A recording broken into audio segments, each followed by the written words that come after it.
Bonjour, bienvenue à mon tout premier vlog.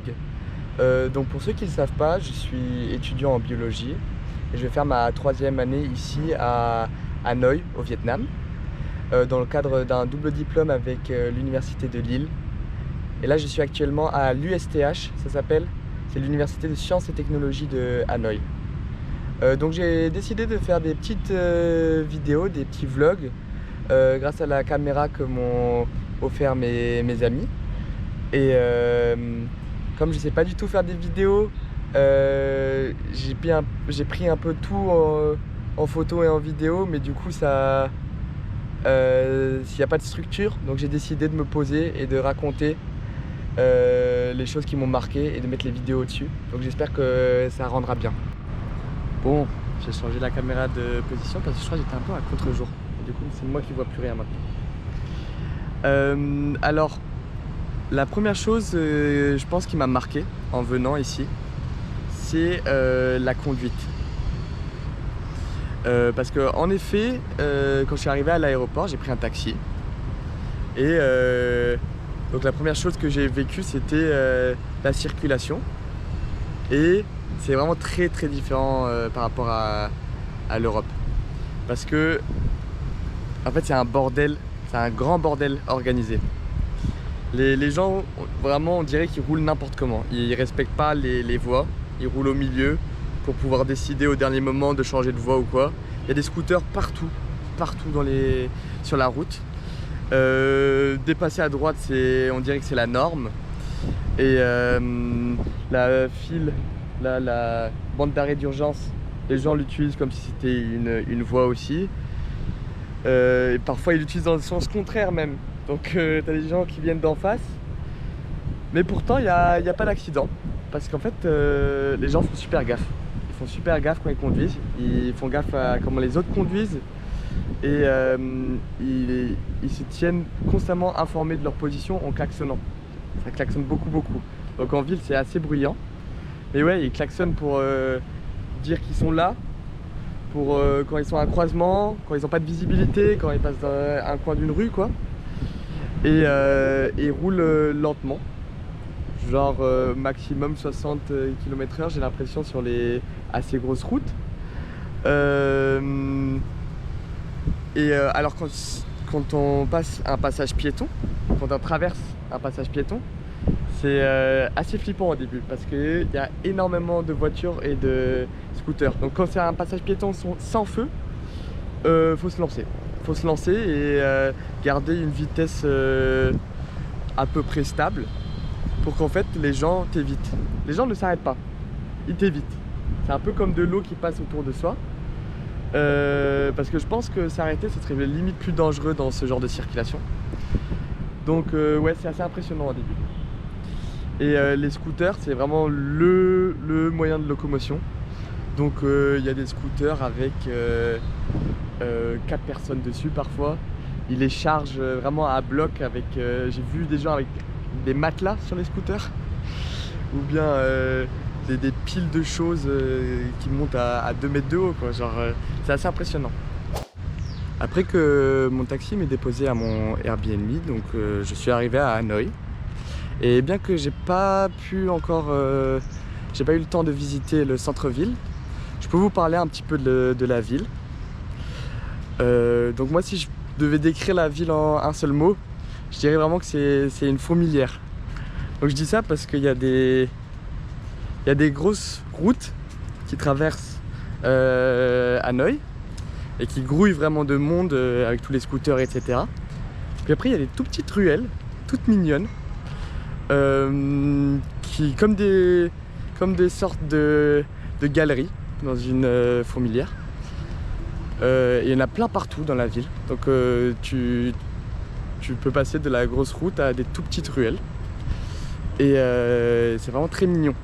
Et ce qui est très beau dans la ville, c'est qu'elle est très verte. Il y a énormément d'arbres, de plantes grimpantes. Bon là c'est normal, je suis dans un parc, c'est normal que ce soit très vert, mais même dans les petites ruelles, Il y a plein de plantes.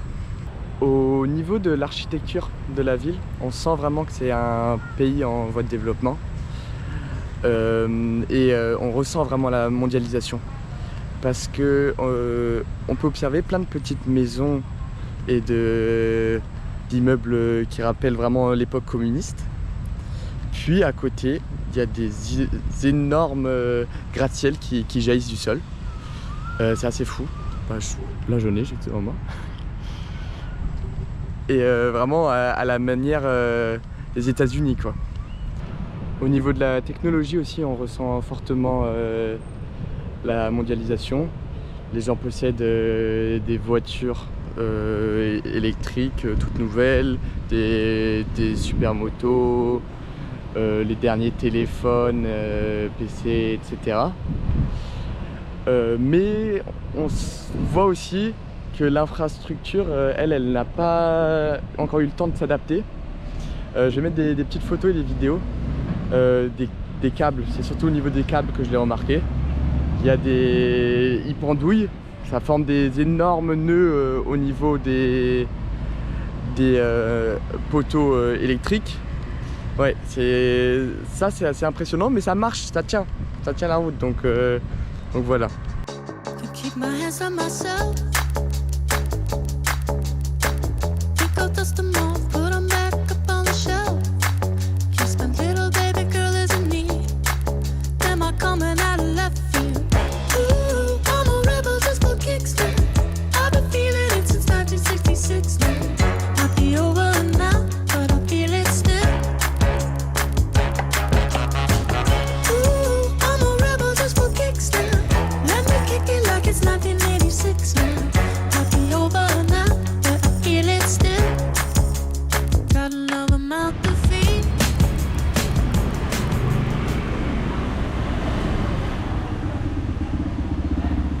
Alors vous le savez peut-être déjà, mais moi je suis quelqu'un qui aime bien manger. Donc là je vais vous parler un petit peu de la bouffe ici. Donc niveau bouffe, tout d'abord il faut faire gaffe à tout ce qui est poisson et viande crue. Je crois que c'est à éviter. Et au début, éviter un petit peu les street food si c'est possible, pour laisser le temps à son estomac de s'adapter. Mais bon, après c'est compliqué parce que c'est ce qu'il y a le plus ici. Et c'est bon aussi, c'est très bon. Et finalement aussi, un truc à savoir, c'est que l'eau, elle est pas potable. Donc c'est bien d'avoir des bidons d'eau chez soi. Mais à part ça, la bouffe est vraiment très bonne. Ce qui est sympa, c'est qu'elle est pas trop épicée. Et que souvent il y a des sauces épicées à côté. Mais donc si on préfère la nourriture pas trop épicée, on n'a pas besoin d'en mettre, quoi. Et alors le prix, c'est vraiment assez hallucinant parce que tu peux manger pour entre 1 et 3 euros. Ça tourne souvent autour des 2 euros, quoi. Un bon repas normal. Après, si tu veux faire un resto chic, ça peut être entre 5 et 10 euros. J'ai jamais trouvé des trucs à 10 euros, c'est plus 5 euros, les bons trucs. Ou par exemple les restos à volonté, ça va être 5-6 euros, quoi. C'est fou, c'est moins cher qu'un kebab chez nous. Et là par exemple, ce que je me suis pris là, ça coûte 1 euro. Depuis que je suis arrivé, je mange presque que dehors. Parce qu'en fait dans les supermarchés, limite parfois c'est plus cher, les ingrédients. Et aussi, j'ai beaucoup de mal à trouver des trucs que je connais parce qu'il y a plein d'aliments que je connais pas, et des aliments européens comme des flocons d'avoine, tout ça c'est presque introuvable ou bien c'est très cher, quoi. Et donc ouais, je suis un peu perdu sur ça. Je teste des nouveaux trucs, et aussi manger dehors, bah, c'est pas comme chez nous quand on mange dehors. C'est pas des aliments mauvais pour la santé, c'est souvent pas très gras, c'est beaucoup de viande par contre, ouais. Mais c'est assez bon pour la santé, quoi. Il y a des légumes et tout. Donc ouais, je verrai comment je fais pendant mon année, si je vais beaucoup cuisiner chez moi, mais vu le prix, ça vaut souvent le coup de manger dehors, quoi. Et en fait la réelle difficulté c'est de comprendre le menu. Parce que le menu il est rarement en anglais et les traductions sont compliquées. Google Traduction galère un peu pour les menus. Et donc souvent je me retrouve à prendre des trucs au pif. Alors j'essaie d'éviter le chien parce qu'il mange du chien ici en effet. Mais c'est tout, après j'y vais au pif. Et donc il y a plein de marchés dans les rues, ça c'est très sympa, il y a plein de marchés. Et j'ai trouvé du chien dans les marchés. C'est un peu le seul endroit où j'ai vu du chien. Alors au début ça fait bizarre, genre un chien grillé comme ça fait bizarre. Parce qu'en plus il y en a dans la rue des chiens et il y a pas mal de chiens domestiques quoi. Donc ouais c'est un peu étrange, mais bon c'est la culture ici. Et les marchés sont très mignons, ils vendent plein de légumes, plein de fruits. Et ils sont ouverts beaucoup plus longtemps que chez nous, c'est pas genre juste le matin, c'est souvent toute la journée. Donc, et même parfois la nuit, il y a des marchés de nuit.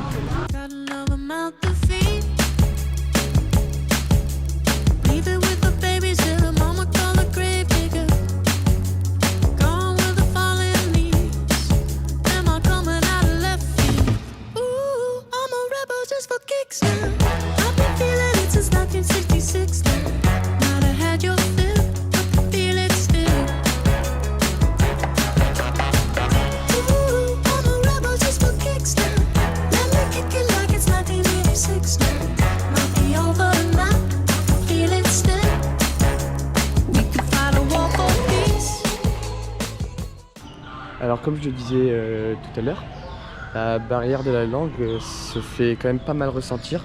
Et pas seulement quand il s'agit de commander quelque chose au resto, aussi dans la vie de tous les jours.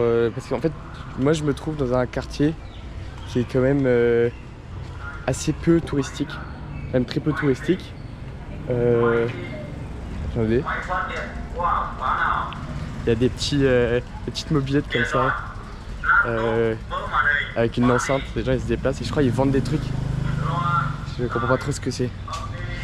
Bref, du coup je disais moi je me trouve dans un quartier pas très touristique parce que je suis loin du centre.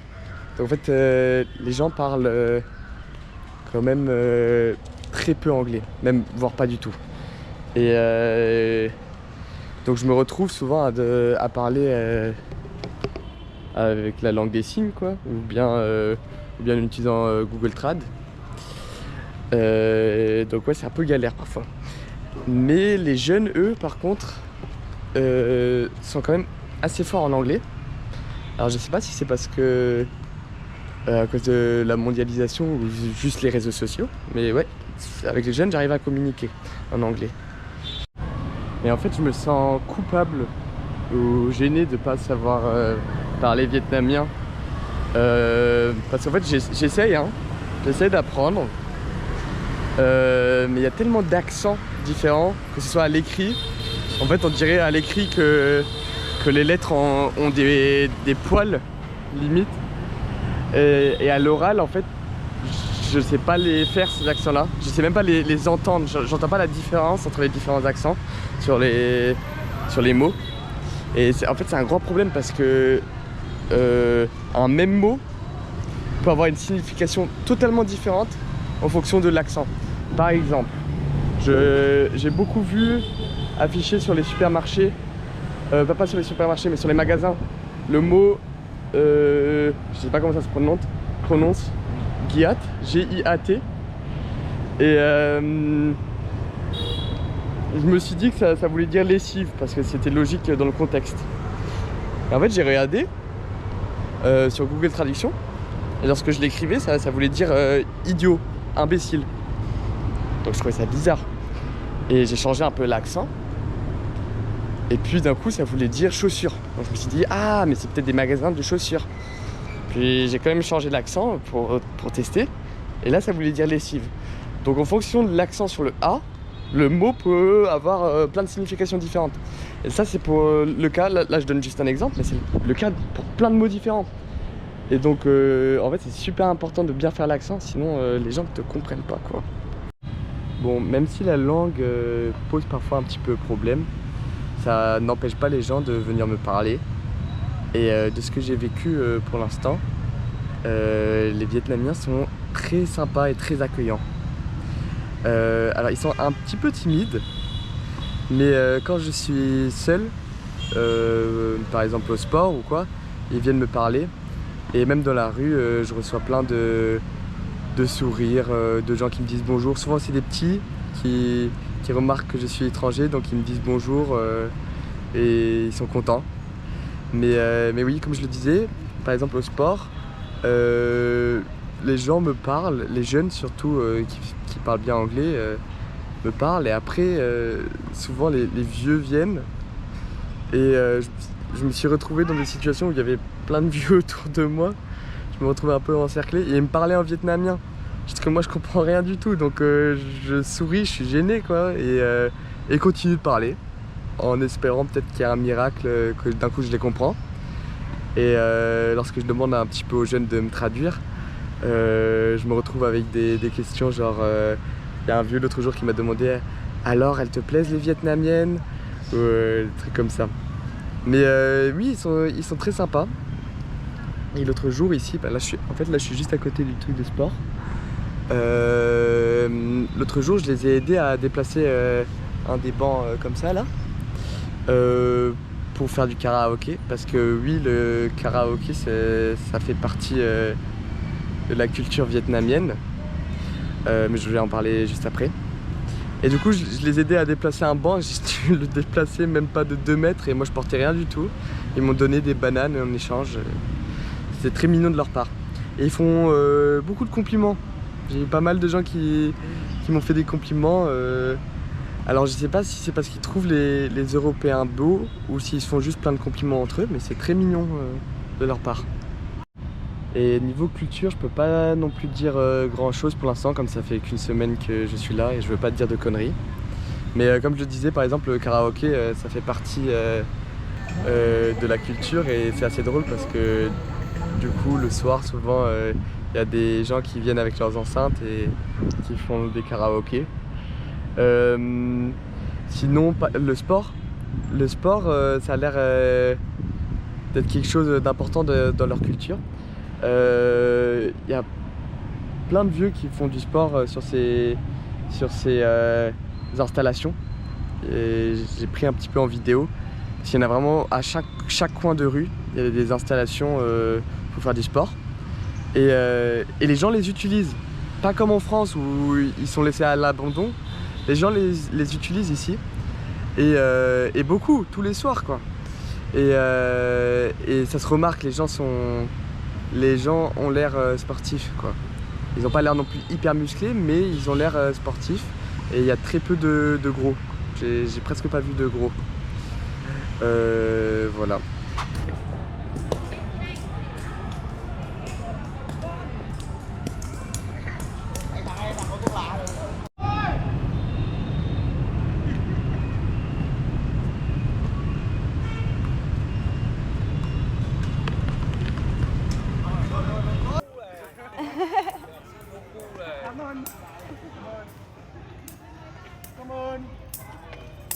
Et pour les règles de politesse, j'ai remarqué quelques petits trucs, comme par exemple quand ils prennent un objet qui t'appartient, comme par exemple ton passeport, ils vont le prendre, ils vont le rendre avec les 2 mains. Donc là je peux pas le faire parce que je tiens la caméra. Même chose pour les billets, tu prends les billets avec 2 mains pour prouver que tu respectes, je sais pas. Et autre chose, tu montres pas du doigt ici. Quand tu veux montrer quelque chose, tu montres pas du doigt, tu montres avec le plat de la main comme ça. Montrer du doigt, c'est impoli. Moi je le fais plein de fois. Et aussi les chaussures, ils les laissent devant la porte d'entrée. Donc parfois dans la rue, devant les maisons, il y a des chaussures. Ou devant les appartements, il y a plein de chaussures. Voilà, c'est les petits trucs que j'ai remarqués. Bon, il faut aussi que je vous parle un peu du climat. Le Vietnam, c'est un pays tropical, donc il va faire humide et chaud. Mais la chaleur en soi, ça va, c'est comme... on a des températures similaires en France, Mais la grosse différence, c'est vraiment l'humidité. Il fait très très lourd.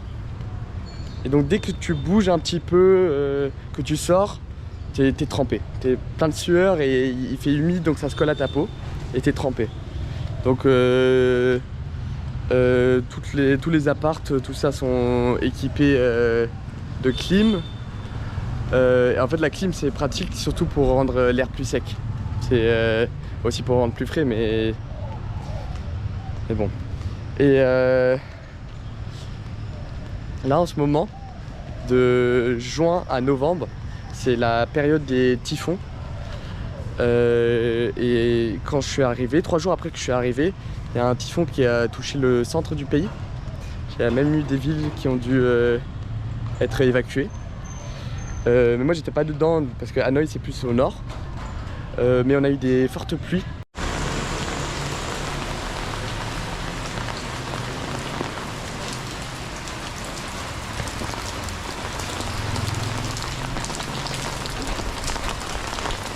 Et on a eu des inondations, il y avait des rues, des routes bloquées et tout.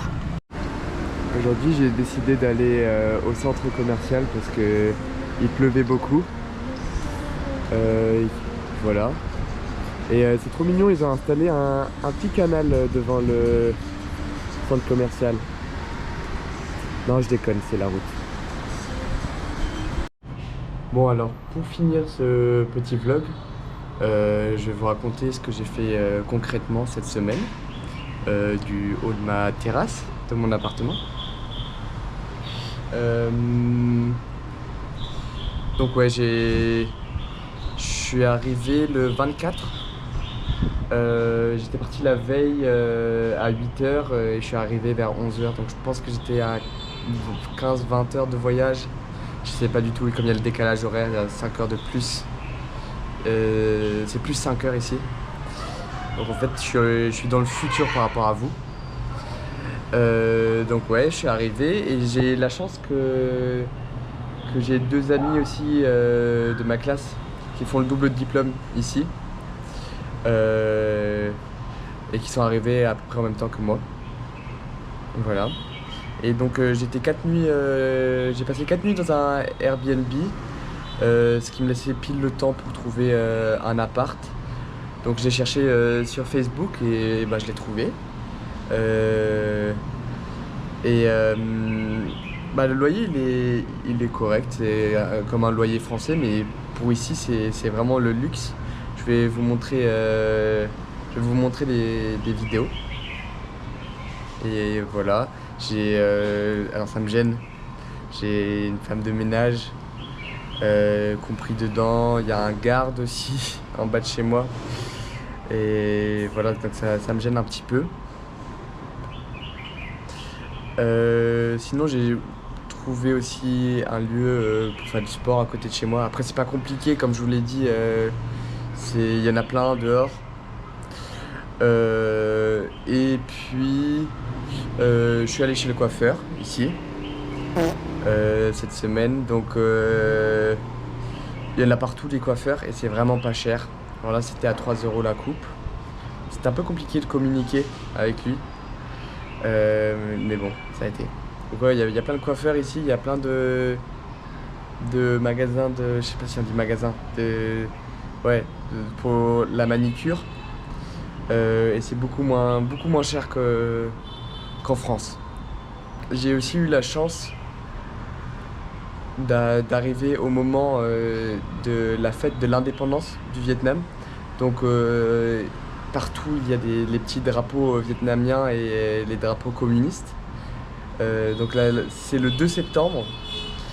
Et en fait ils préparaient cette fête depuis un mois. Donc le centre-ville était bloqué, ce qui m'a empêché d'aller au centre-ville, dans le centre-ville. Et du coup c'est l'indépendance vis-à-vis des Français, de l'occupation française. Donc ouais, bon, je suis un peu gêné quoi. Mais il semble pas y avoir d'animosité envers les Français. Quand je dis que je suis français, ils ne font pas de blagues, ils ne disent rien de faisant référence à cette occupation française. Donc ouais, je suis un peu étonné. Donc j'ai pu visiter le 2 septembre, je suis allé dans le centre-ville. Donc j'ai raté la parade parce que c'était à 6 h du matin, un peu tôt.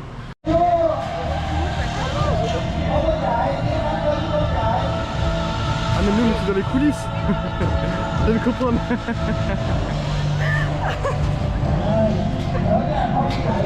Mais je suis allé dans le centre-ville et j'ai pu voir le monument d'Ho Chi Minh. Et aussi je suis passé par alors faut que je retrouve le nom, c'est le Badin Square. C'est là où il a fait son speech d'indépendance. Alors je suis sûr parce que comme je le disais, pour le climat il fait très humide, il fait très chaud. Et même le soir. Mais bon voilà, c'est tout pour mon petit vlog. J'espère que ça vous a plu. Et j'espère en faire d'autres bientôt.